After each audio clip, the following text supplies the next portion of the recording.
Well, the spirit of Buddha's birthday is to revere your baby Buddha within and to see those in your neighborhood and your workplace and your travels as Buddhas in training. So everyone make a vow to respect and uplift all the Buddhas you meet this coming week. If you could unmute yourself and on the count of 3, let's say happy birthday to all the Buddhas out there. 1, 2, 3. Happy birthday, Happy Buddha! birthday, Buddha! One more time. 1, 2, 3. Happy birthday! Happy birthday, Buddhas everywhere! Song. Can I ask you to recite the Metta Sutta in closing, please? Metta Sutta.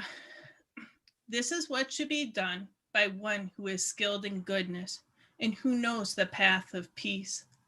Let them be able and upright, straightforward and gentle in speech, humble and not conceited, contented and easily satisfied, unburdened with duties and frugal in their ways, peaceful and calm and wise and skillful, not proud or demanding in nature.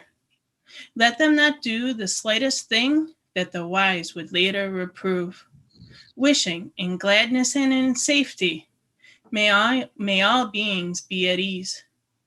Whatever beings there may be, whether they are weak or strong, omitting none, the great or the mighty, medium, short or small, the seen and the unseen, those living near and far away, those born and to be born, may all beings be at ease. Let none deceive another or despise any being in any state.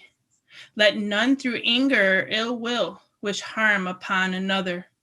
Even as a parent protects with their life their child, their only child, so with a boundless heart should one cherish all living beings, radiating kindness over the entire world, spreading upwards to the sky and downwards to the depths, outward and unbounded, free from hatred and ill will, whether standing or walking, seated or lying down, free from drowsiness, one should sustain this recollection.